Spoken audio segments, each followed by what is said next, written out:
como me pinté el pelo, entonces tengo todos estos bordes negros. Entonces la gente va a pensar como, uy, ¿este man qué? No, las uñas no tienen tierra, es por el tinte de cabello. Bueno, hoy me acompaña Wilson Sierra. Wilson, ¿qué tal? ¿Cómo Hey, estamos? Corderito, ¿cómo estás? Saludos para todos, qué chévere. Gracias por la invitación.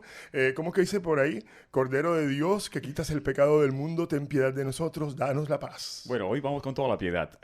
Ok, listo. No, sin piedad, dele sin miedo. ¿Quién dijo miedo? Bueno, Wilson es un personaje, nuestra celebridad radial. ¿Hace cuánto está en este mágico mundo? Perdón, ex celebridad radial. No, no, Del verbo ya hace rato que no. pero eso lo vamos a explicar en un instante. Tranquilo que eso lo vamos a explicar en un ratico el por qué sigue siendo la celebridad radial. ¿Hace cuánto iniciaste en este mágico mundo de la radio? Comencé desde que estaba en el colegio. Yo quería ser locutor. ¿Por qué? Porque tuve muchas crisis asmáticas muy niño y no pude jugar con los demás niños. Entonces mi compañía era la radio. Escuchaba al maestro Edil de la Osa, a Jaime Marín en Radio Olímpica en AM.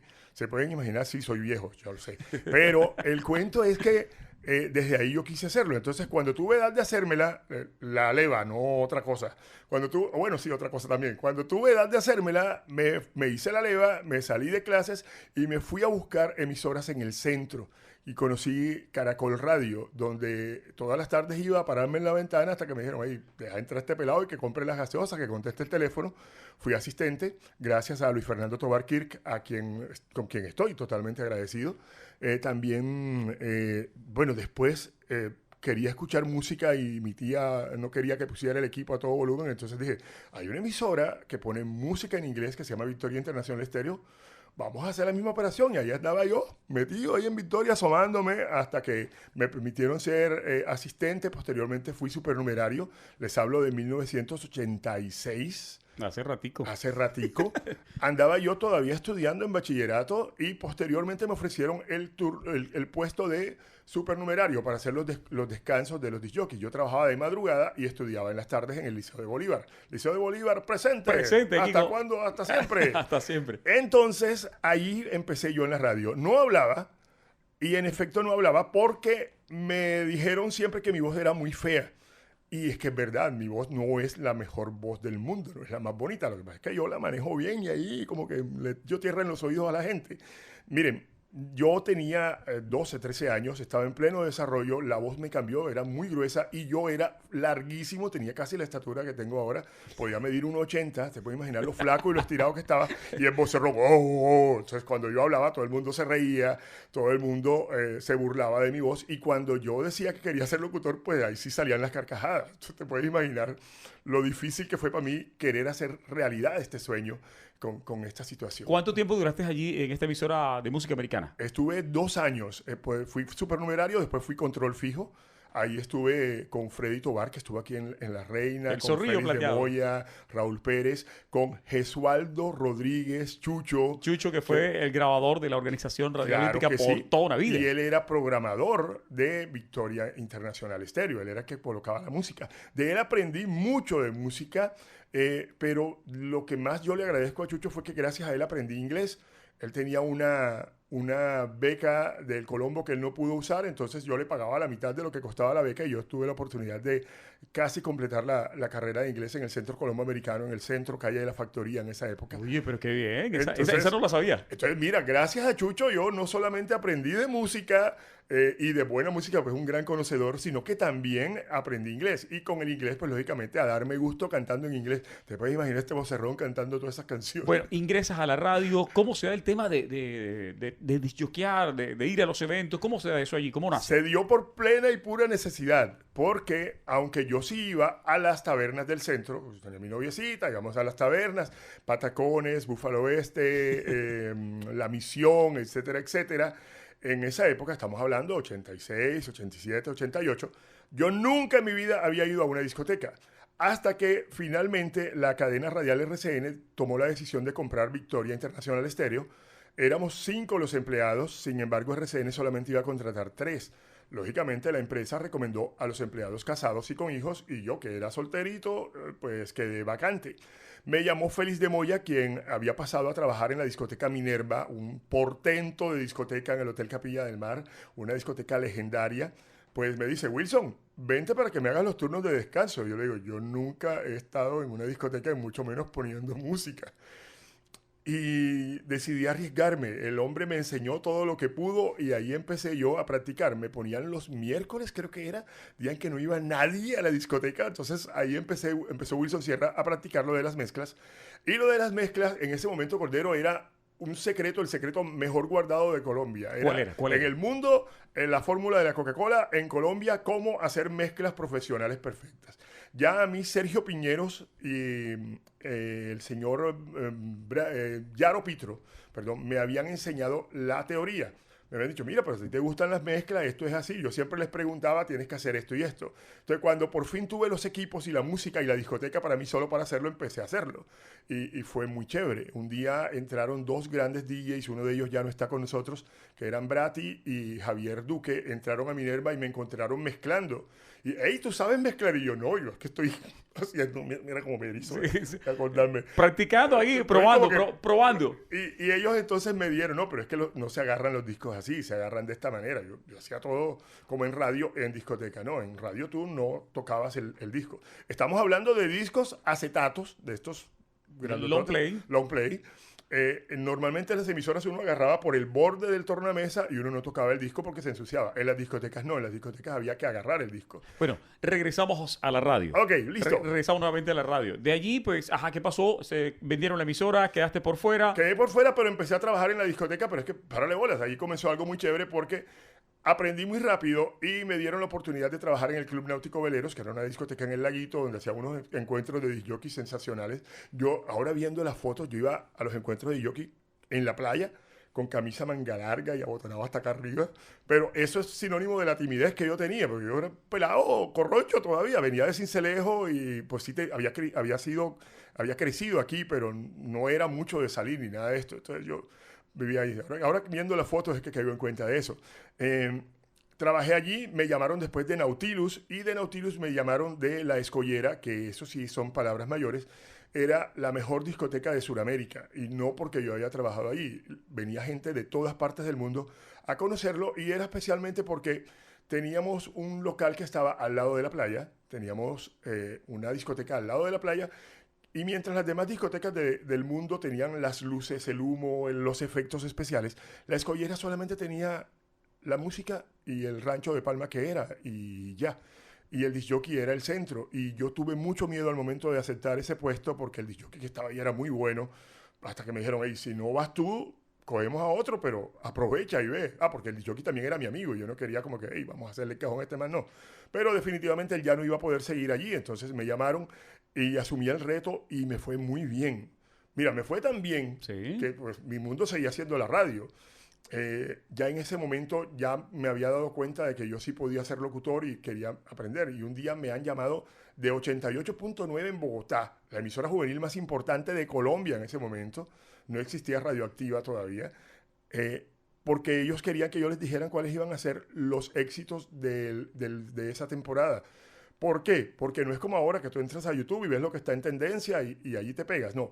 En ese tiempo nos tocaba comprar la música en el extranjero casi que a ciegas, porque no podíamos viajar a Miami cada semana a comprar música. Teníamos que llamar al almacén y nos mandaban por fax la lista de los temas nuevos. Allí decíamos, bueno, este lo produjo este artista no sé quién es, este tiene este productor musical, este productor siempre hace música de esta velocidad y usa estos instrumentos, este productor no lo conozco, vamos a comprar este.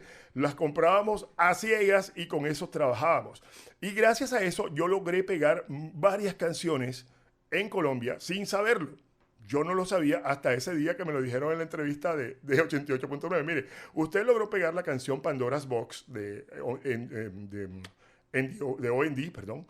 Usted logró pegar la canción You'll Never Stop Me From Loving You de Sonia. Usted logró pegar la canción A Little Respect de Erasure, que eran íconos de canciones ochenteras. Y yo como que... O sea, tú en ese momento colocabas las canciones porque te gustaba, sí, te identificabas gente, pronto con el ritmo Claro, y la gente las bailaba y estaba la pista llena, pero lo que pasaba era que la gente, yo le grababa los casetes, se llevaban la música para otro lado o sabían el nombre de la canción, la compraban en el extranjero Y entonces las emisoras las empezaban a pegar, pero ya yo era un referente para las emisoras del interior del país de qué era lo que iba a pegar. Entonces yo quedé como que, wow, soy importante. No, total. Bueno, ahora sí, ya retomando el tema de la radio. Ajá. Quedas ahí, ingresas a trabajar en radio. ¿En cuál estación en ese momento? Llegó un momento en el que yo me sentí como que, y a mí me pasa mucho eso, yo me exijo mucho a mí mismo y me siento como embotado, me siento como que, qué vaina. Y a veces son vainas mías y a veces me las embarro porque hay algo muy bonito y lo termino dañando, pero simplemente porque yo siento de que ya como que estoy cumpliendo el ciclo o algo. Y eso me pasó con La Escollera. Yo decidí retirarme de La Escollera para entrar a Radioactiva, que era la emisora. Ya me sentía preparado, ya estaba pero apuñaleado, ya estaba que me comía el mundo como locutor. Así que... Era la emisora juvenil del momento, exacto. del momento. Y es que fíjate que yo fui muy afortunado. La gente me dice, no, que tú eres un ícono de la radio, pero si yo hubiera entrado en otra emisora tal vez hubiera pasado desapercibido. Pero es que mi entrada a la radio coincidió con la llegada de Radioactiva, que colocaba música para los pelados. Entonces, todos los que éramos jóvenes en ese momento y las generaciones que vinieron después estuvieron muy atentos a eso. Entonces, ¿qué ocurrió? De que yo quería entrar a la radio, trabajaba en La Escollera, era el disc-jockey mejor pagado de la ciudad. Bueno, mentira, tampoco. Los disc-jockeys no le pagaban bien en esa época. No, eso hay que hablarlo después porque nosotros luchamos mucho porque los DJs hoy pudieran tener un sueldo decente. En ese momento ganábamos de repente puntos por ventas, pero sueldo era casi que el mismo que ganaban los demás. Era lo mismo que lo que ganaba un mesero o algo, pero se ganaba bien porque era la ciudad turística y todo el cuento. Y la discoteca Claro, era lo suficientemente grande como para vender bastante que uno pudiera manejar bien esa parte. Listo, ingresas a la radio. Ahí. No, te cuento algo Ajá. muy curioso. Yo me presento en Radioactiva y no me cogieron. No me cogieron. Yo dije, O sea, pero... fuiste a hacer el demo. Sí, claro, hice mi presentación. Para mí que estuvo muy bien, digo yo acá. Y todo el mundo me decía, no, tú quedas seguro, no, tú eres fijo, tú estás ya en Radioactiva. Y no me cogieron. Le entró, ahí conocí la palabra depresión ya. Entonces, ¿qué hacía yo? O seguía trabajando en La Escollera, haciendo algo que sí me gustaba, pero que ya no me estaba llenando totalmente, o me dedicaba a conquistar mi sueño en la radio. Y apareció alguien que se llama, con quien estoy muy agradecido, se llama Larry Pupilo Ortiz, quien me dijo, Wilson, nosotros estamos aquí en Calamaría Estéreo, que es la emisora que hoy en día es Tropicana. ¿Por qué no te vienes para acá? Haces turnos en las madrugadas, es algo muy sencillo, pero yo te voy a dejar fijo en esta emisora. Como esa emisora era de Caracol, los mismos dueños de Radioactiva, yo dije, bueno, a uno de los que cogieron a Radioactiva es un gran amigo que yo sé que tiene planes de viajar al extranjero. Es posible que mañana pasado el viaje, y si yo estoy ahí cerquita, pues listo. Entonces yo renuncié a La Escollera, dejé de ganar un sueldo fijo y todo para empezar de cero, bueno, de cero no, de menos 40, a tratar de ganarme un puesto en la radio, haciendo turnos en Tropicana, que en ese momento tenía los estudios en Turbaco, se nos metían los sapitos y se nos metía todo en una finca. En una finca. Y yo más que pasar en Tropicana pasaba en el estudio de Radioactiva. Ya me conocía la consola, me conocía todo el cuento. Y listo. Hasta que llegó el plan A era haber quedado fijo en Tropicana. El plan B era que mi amigo viajara y yo pudiera tomar ese puesto. Y salió el plan B. Me llamó Alberto Marchena, el director, con quien estoy muy agradecido. A pesar de que tuvimos muchos conflictos, lo quiero mucho por todo lo que me ha enseñado. Y en serio, Alberto, gracias. Y mire, empecé en Radioactiva. Y mis turnos eran horribles, Cordero. ¿Por qué? ¿Cuál era el horario? Yo empezaba, tenía un turno en la tarde y uno en la mañana, de 10 de la mañana a 2 de la tarde. Sí. Y después tenía otro turno de la tarde hasta la noche, de 5 a 10 o algo así, de 6 a 10 por allá. El cuento es que yo hablaba y yo me sentía como que, ¿esto qué es? Porque me faltaba la fuerza, la vitalidad. Pero yo tenía un problema muy grande y era que de 6 de la mañana a 10 estaba el programa de La Locomotora en Radioactiva, que era el morning show más importante de Colombia en ese momento, donde estaban las grandes estrellas de la radio, Andrés Nieto, Alejandro Villalobos y muchos más, y todos los directores de Radioactiva a nivel nacional. Entonces era complicado. Después de 10, entrar yo, Wilson Sierra, un mancito que estaba en discoteca, pero que ahorita le tocaba estar aquí y que era de las primeras veces que hablaba en radio. O sea, hablar por primera vez después de que terminaban programa esos monstruos. Entonces, los primeros 2 días, yo me sentí como que, hey, ¿yo para qué me salí de la discoteca? ¿Yo qué estoy haciendo aquí? No doy la talla con estos señores. Hasta que de tanto pensar me puse a soñar, y ojo con esto, porque a veces yo sobre todo me trato muy mal. Me puse a pensar en que, hey, estas personas son grandes. Pero la gente que me está escuchando no sabe si yo soy de la misma talla de ellos o si no. Yo sencillamente estoy aquí hablando y ellos no van a decir, es que este es un peladito de aquí de Torices, ¿qué tal? No, no, ellos sencillamente me van a escuchar como el DJ de Radioactiva. Y en ese momento empecé a activar mis superpoderes y empecé a hacer algo fundamental. Empecé a creer en mí mismo. Dije, si esos señores son buenos, yo voy a ser tan bueno como ellos. Y empecé a ensayar y a practicar y a darlo todo. Y casi que me quedaba ronco, pero yo buscaba la manera de seguir hablando. Y la siguiente vez que entré al aire, créeme que todo el mundo que estaba en la empresa, y se me están aguando los ojos, me fueron a felicitar. Hey Wilson, qué chévere esa entrada, qué bacana esa parte, porque Josefa, todos los que estaban de la secretaria, tú, oye, qué chévere, que estás hablando chévere, que se oyó bacana esa canción, cómo la presentaste. Y desde ese momento creo que nadie notó más la diferencia entre el peladito que acababa de llegar Claro. y los grandes que estaban allá arriba. Porque si tú no crees en ti mismo, ¿quién carajo va a creer en ti? Tú tienes que empezar creyendo que lo puedes hacer. O sea, hay veces que dicen, no, pero ¿por qué no estudias inglés? Ay, yo no sirvo para eso. Cuando tú dices que no sirves para eso, te estás negando la posibilidad de servir. Entonces, cuando tú piensas que sí puedes hacerlo, lo puedes lograr. Y yo lo hice. Me costó todo lo que menos te imaginas. Bueno, Wilson, Pero, todo ese recorrido de la radio, llegas a la dirección de qué estación primero. de la Mega. ¿Eso fue qué año? Inicialmente yo estuve en Radioactiva, pasé a la Mega, pasé a Radio Tiempo y después volví a la Mega ya como director en el año 2000, comenzando el nuevo milenio.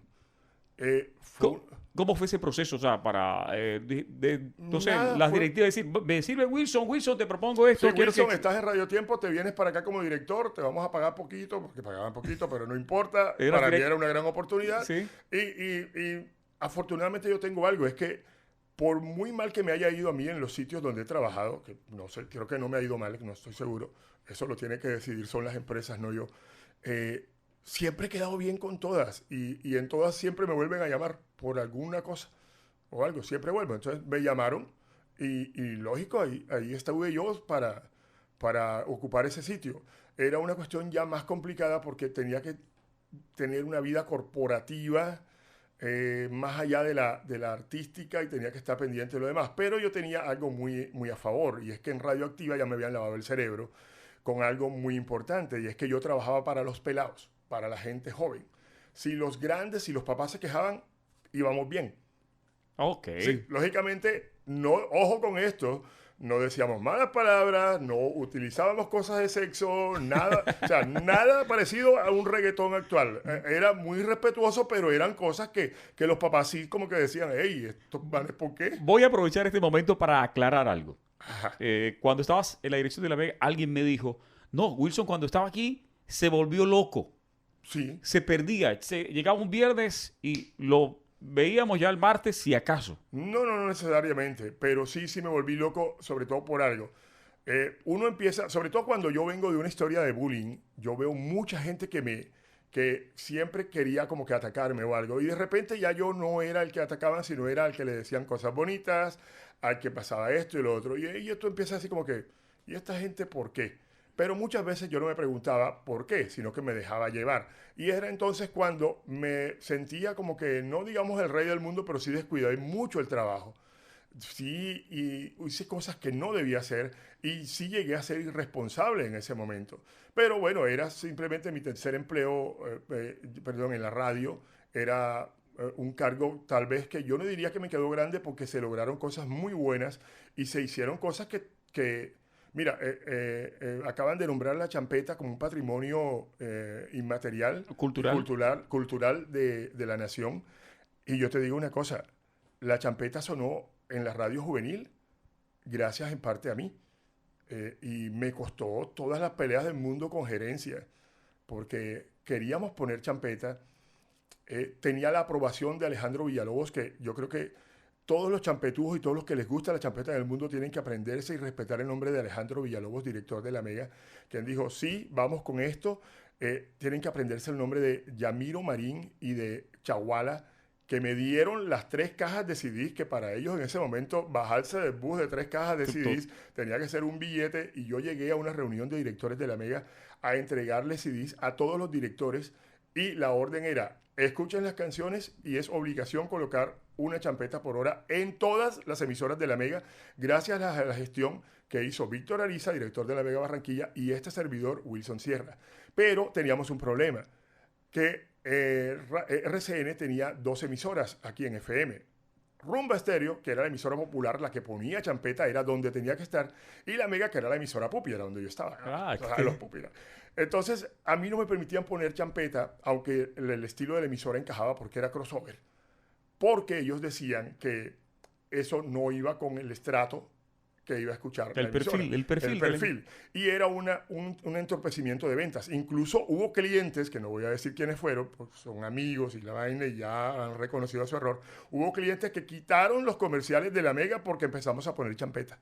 Así de grave fue la vaina. Oye, pero tremendo eso. Sí, en Porque serio. La razón de ser del negocio es eso. No, y es que ese era el problema. Entonces tenía yo en contra a todo el equipo de ventas, tenía en contra al gerente, que él sabía que era una orden nacional, pero él me decía, Wilson, hágase el loco. Pero ahí, ¿cómo estaba yo? Estaba entre 2 guerras, entre 2 bandos, era complicado.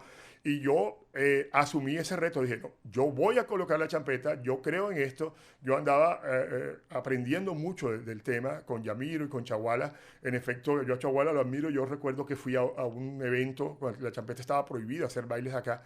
Y yo veo a Chaguala montado sobre los parlantes. Y yo dije, ¿qué Bad Boy Bill ni qué DJ gringo? Yo quiero ser como Chaguala. Y todavía es la hora y yo no me monto un parlante, Chaguala. Pero en serio, lo admiro mucho. Entonces, créeme que yo me arriesgué mucho, me gané el odio de mucha gente, cosas que la gente no sabe todo el cuento. Me veían como el gamín de la radio, porque así lo escribían en revista ¿Qué tal? Y lo mandaban en correos electrónicos de quejas a la empresa porque estaba poniendo champeta. Era una cuestión bien complicada. Pero afortunadamente creo que más allá de mi responsabilidad, que aprovecho para ofrecer mis excusas y pedir perdón a toda la gente que le llegué a faltar en algún momento, más allá de cualquier cosa mala que yo pueda hacer, se sentaron unos precedentes que todavía la radio de hoy está aprovechando al máximo. Y hoy en día la radio juvenil sin la champeta no sería radio juvenil. Bueno, Wilson, sales de Mega, regresas a Radio Tiempo. Regreso a Radio Tiempo. ¿Cómo se da ese paso ahí? Porque listo, dejas de ser director en la Mega, queda la vacante en Radio Tiempo. Sí, pero en Radio Tiempo pasaba algo muy chévere. Había un locutor extraordinario que se llama Henry Porto, que era una voz romántica muy chévere, pero Radio Tiempo quería ser más juvenil. Quería tener ese poquitico de Mega o de Radioactiva dentro de ellos sin dejar de ser Radio Tiempo. Y nos llamaron entonces a 2 personas que habíamos trabajado en la Mega, a Sergio Mesa y a mí, para que le diéramos ese toque de irreverencia a Radio Tiempo.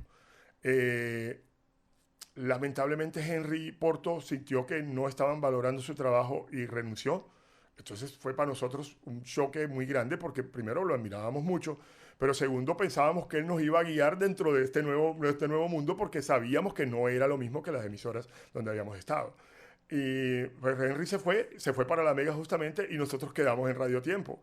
Y empezamos a trabajar acá y al principio fue no digamos un caos, pero sí hubo un choque porque nos llamaron para que fuéramos irreverentes y juveniles y armáramos el desorden. Y después nos dijeron, hey, están siendo demasiado irreverentes, están siendo demasiado juveniles y tienen mucho desorden. Se está pasando de piña. Se pasaron de piña, pero no pasábamos de piña. No hacíamos ni la mitad de lo que hacíamos allá, pero es que era Radio Tiempo. Entonces nos tocó aprender.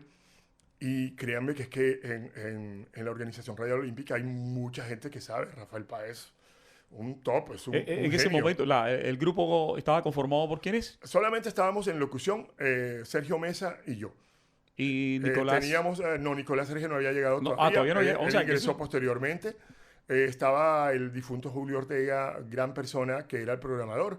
Y mira qué curioso, ahora que recuerdo, había algo, cuando Julio estaba de vacaciones, que era el que se encargaba de colocar qué canciones sonaban, hablamos de Radio Tiempo, por solo baladitas en español, enviaban la programación hecha desde Barranquilla, que se supone que debería ser lo mismo, porque eran baladitas, y a la gente no le gustaba. La gente decía, ay, mira, están poniendo música rara, y eran las mismas canciones, pero la manera como se programaba, cómo se ordenaba. Exacto, en el orden que iban las canciones y todo lo que hacía Julio no gustaba. Y nos dimos cuenta que es que Barranquilla y Cartagena son ciudades tan diferentes, son ciudades hermanas, pero que tienen tantas diferencias que hasta en las baladas. A hora y media y somos tan diferentes. Sí, y hasta en las baladas se nota. Ahora imagínate en otros ritmos musicales más nuestros. Bueno, llega Nicolás. O sales tú Radio Tiempo, regresas nuevamente. ¿Qué pasa allí? La llegada de Nicolás fue un lío, pero que no se entere el man. ¿Por Sí, qué? ¿Por qué? Porque yo a Nicolás lo había mirado casi toda la vida. Yo era de los que cogía el equipo de sonido de la casa y me subía a desconectar la antena del televisor y se la ponía al equipo para poder sintonizar Radioactiva Barranquilla para escuchar a Nicolás Serge, a Joyce Lozano y a Alberto Marchena. Entonces, Nicolás ya era mi héroe. Hasta que tuve la oportunidad de trabajar en Radioactiva con Alberto Marchena y la experiencia no fue muy buena porque el hombre tenía su genio y yo era el rebelde indomable que mejor dicho. Entonces no colaboramos los dos y no pudimos hacer todas las cosas grandes y maravillosas que hubiéramos podido hacer, pero eso sí, Radioactiva fue muy exitosa y yo gracias a Dios aprendí mucho y me fue muy bien allí. Entonces cuando llega Nicolás ya estaba como que miércoles, un Marchena 2, ya me viene otra persona a ponernos peros y a tratarme mal y todo el cuento. Pero gracias a Dios no fue así. Fue una persona que nos comprendió mucho, nos canalizó las buenas energías que teníamos y logró hacer con Radio Tiempo lo que es Radio Tiempo todavía en el día de hoy. ¿Cuántas temporadas sin Radio Tiempo? Podemos decirlo de esta manera. ¿No? Vine 5, 4 veces. ¿Cuántas? No, yo estuve directo desde el 2004 hasta el 2010 que me fui a trabajar en Radio Tiempo sin Celejo, hasta el 2011 por ahí, creo. Entonces fueron casi que 8 años, 6, 7 años tal vez, allí seguiditos, sin ningún inconveniente, sin ningún solo memo a la hoja de vida, con mucha rabia por parte de Nicolás, pobrecito, ¿vale? Las canas que tiene Nico, toditas se las saqué yo. Bueno, de esas anécdotas... Bueno, otra cosa, perdón, con lo de Nico, muy chévere porque con el hombre es muy exigente, pero es una persona que sabe mucho. Entonces, por mucho que tú te creas que tú eres el disc-jockey y qué tal, uno siempre tiene que buscar la manera de seguir aprendiendo y con Nicolás uno siempre aprende. Es algo maravilloso. Ay, dije maravilloso, se va a molestar DJ Fred. Mira, es algo que yo hablo con él, le escribo a veces cuando lo escucho y yo no sé si el hombre pensará que le estoy mamando gallo o qué, pero le hablo cosas, le escribo cosas tan bonitas porque me nace realmente y siempre aprendo cosas de él. Y es muy agradable para mí haber trabajado con él y no solo con él, con toda la gente que estuvo después en Radio Tiempo. Bueno, de esas anécdotas especiales de Radio Tiempo. El sexo en la cabina. No, mentira.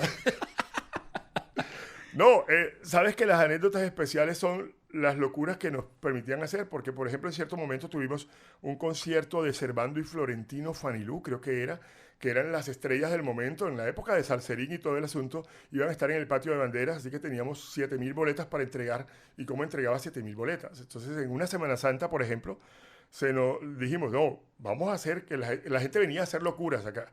Pero los vecinos de Azomanga, que los quiero mucho Azomanga, se quejaron de que estaba viniendo gente rara al barrio. Los amo.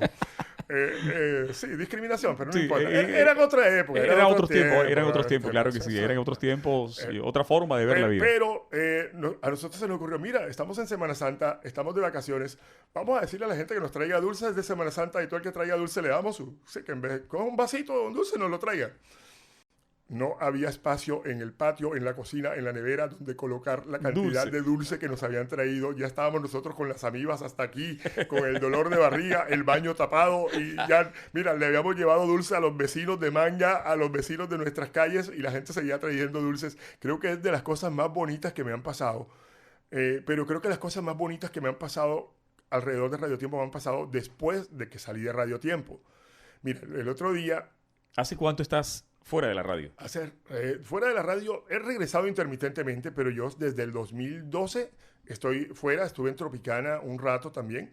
Era muy chévere porque me llamaban para unas vacaciones, para que estuviera 15, 20 días y misteriosamente alguien se caía por las escaleras y entonces me extendían el tiempo. No, mentiras. Pero sí he logrado hacer otras cosas. Estuve en Rumba Estéreo, que es algo que tenemos que hablar ahorita también. Pero mira, te cuento, me han pasado 2 cosas especiales. Bueno, 3. Un día andaba apurado para llegar a Tropicana y no me acordaba que era día sin moto. Y yo, sin plata, con la platica de la moto estricta, estoy en la esquina de mi barrio y digo, bueno, será irme en buseta, ya llegué tarde, elmemo.com. El memo llega porque voy a llegar tarde y era el programa de la mañana, debía estar a las 6 de la mañana, llegaron a las 5:30 y de repente me para un taxi. ¡Hey, qué vamos! Y yo, no, papi, no, tranquilo, no. Pues yo no tenía plata para pagar. No, Wilson, súbete. Y yo, no, pero tú no me conoces, pero súbete. Ven, ¿para dónde vas? Para la emisora.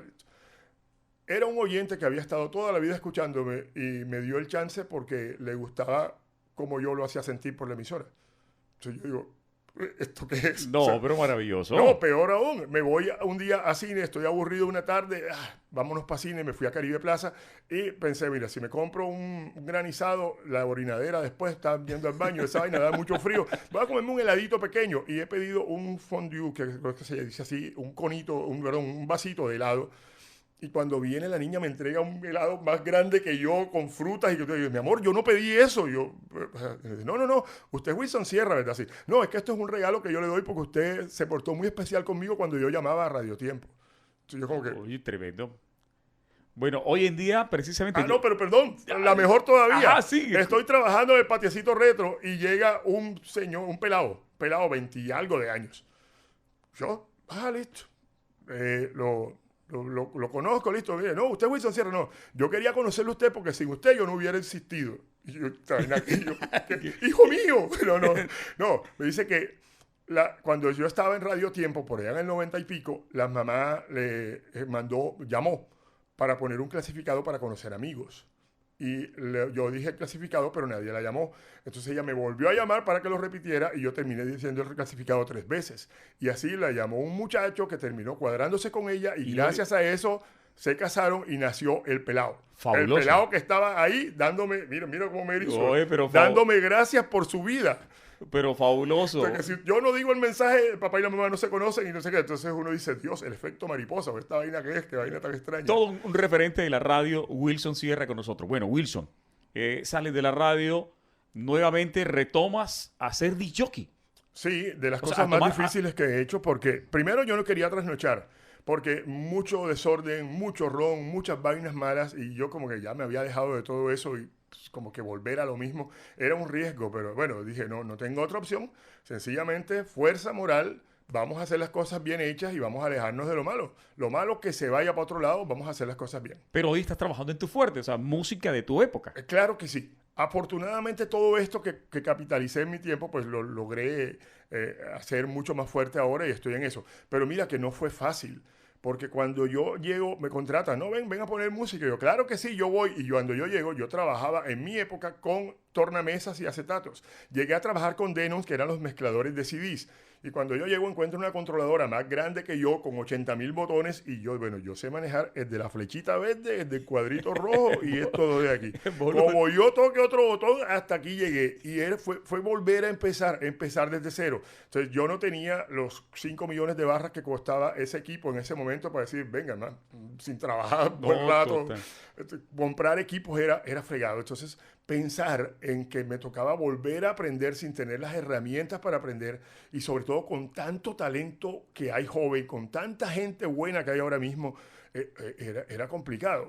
Sin embargo, lo hemos logrado y todavía es la hora y no me las sé todas. Por eso digo, y estoy feliz aprendiendo cada vez más, pero ya no le tengo miedo a nada. Ya ahí sí, controladora que venga, para acá vamos para adelante y todo el asunto y cada día buscamos la manera de hacer más. Toca para eso y para todo prepararse mucho, tratar de sorprender a la gente con cosas que de repente les puedan gustar y afortunadamente tenemos la experiencia, lo que tú decías, ¿no? La música que hemos trabajado. De tu época, claro que sí.